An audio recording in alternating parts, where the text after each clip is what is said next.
Daily current affair series में आपका स्वागत है और आज हम चर्चा करने जा रहे हैं 26 अक्टूबर 2024 के करंट अफेयर पर। तो आइए एक नज़र देखते हैं। 21वीं पशुधन जनगणना। भारत प्रमुख नई विशेषताओं के साथ 21वीं पशुधन जनगणना शुरू करेगा।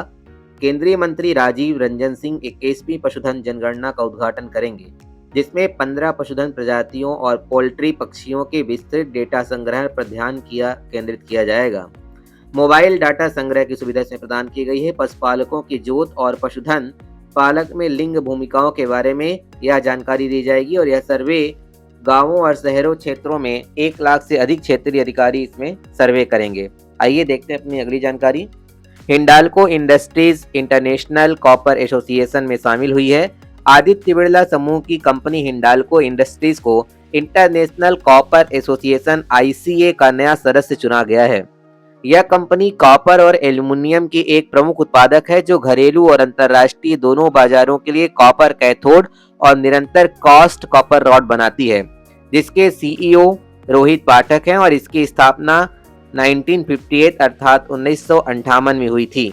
हिंडाल्को इस क्षेत्र में काम करने वाली सबसे महत्वपूर्ण कंपनी है। JNU के प्रोफेसर मजहर आसिफ जामिया के कुलपति नियुक्त हुए हैं। JNU के स्कूल ऑफ लैंग्वेज के प्रोफेसर मजहर आसिफ को 5 वर्षीय कार्यकाल के लिए जामिया मिलिया इस्लामिया का कुलपति नियुक्त किया गया है।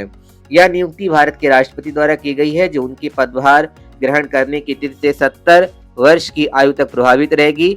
आसिफ ने राष्ट्रीय शिक्षा नीति 2020 का मसौदा तैयार करने में अहम योगदान दिया था और वे काफी जाने माने प्रोफेसर हैं और उन्होंने कई ऐसी जानकारियां जो हैं वो शेयर की हैं। विश्वजीत मोरे ने अंडर 23 कुश्ती विश्व चैंपियनशिप में कांस्य पदक जीता है। विश्वजीत मोरे ने अंडर 23 कुश्ती विश्व चैंपियनशिप में 55 किलोग्राम ग्रीको रोमन वर्ग में एडम उल्वासेव को 14-10 से हराकर कांस्य पदक हासिल किया है। अली अब्दुल्ला अहमदी वफा ने स्वर्ण पदक जीता, जबकि रशद मम्मारोवा को रजत पदक मिला है। अंजलि ने 59 किलोग्राम महिला वर्ग में अरोरा रूस को 4-0 से हराकर फाइनल में प्रवेश किया और यह उनके लिए एक महत्वपूर्ण विजय में से एक है।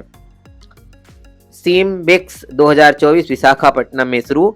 31वां सिंगापुर भारतीय समुद्री द्विपक्षीय अभ्यास सिम्बेक्स 2024 को विशाखापट्टनम में शुरू हुआ है। अभ्यास के 2 चरण होंगे। बंदरगाह चरण, जिसमें 23-25 अक्टूबर और बंगाल की खाड़ी में समुद्री चरण 28-29 अक्टूबर शामिल हैं। गतिविधि में उन्नत नौसैनिक अभ्यास, पनडुब्बी रोधी युद्ध और सामरिक अभियान शामिल हैं, जो कि भारत सिंगापुर रणनीतिक साझेदारी को आगे बढ़ाएंगे और इस तरह के कई सारे कार्यक्रमों में शामिल होंगे। नीना मल्होत्रा स्वीडन में भारत की राजदूत नियुक्त हुई हैं। विदेश मंत्रालय ने नीना मल्होत्रा को स्वीडन में भारत का अगला राजदूत नियुक्त किया है। 1992 बैच की भारतीय विदेश सेवा अधिकारी मल्होत्रा वर्तमान में विदेश मंत्रालय में विशेष कार्य अधिकारी के रूप में कार्यरत हैं। इससे पहले वे इटली और सैन मेरिनो में राजदूत रह चुकी हैं। स्वीडन उत्तर पश्चिमी यूरोप में स्थित एक स्कैंडिनेवियाई देश है, जिसकी राजधानी स्टॉकहोम है और इसकी आधिकारिक भाषा जो है वह स्वीडिश है। यह अपने आप में एक महत्वपूर्ण उपलब्धि है। जस्टिस खन्ना 11 नवंबर को नए CJI की शपथ लेंगे। भारत के मुख्य न्यायाधीश CJI DY चंद्रचूड़ 10 नवंबर को रिटायर होने जा रहे हैं और इनकी जगह पर जस्टिस खन्ना अर्थात संजीव खन्ना 11 नवंबर को नए CJI के रूप में शपथ लेंगे। उनका कार्यकाल 1983 में दिल्ली बार काउंसिल में वकील के रूप में प्रारंभ हुआ। 14 साल तक वे दिल्ली हाई कोर्ट के जज रहे। 2005 में एडिशनल जज और 2006 में स्थायी जज बने। 2019 को वो भारत के सुप्रीम कोर्ट के जज के रूप में प्रमोट किए गए। उन्होंने supreme court legal service committee के अध्यक्ष पद पर कार्यभार संभाला और कई लंबे समय तक बने रहे।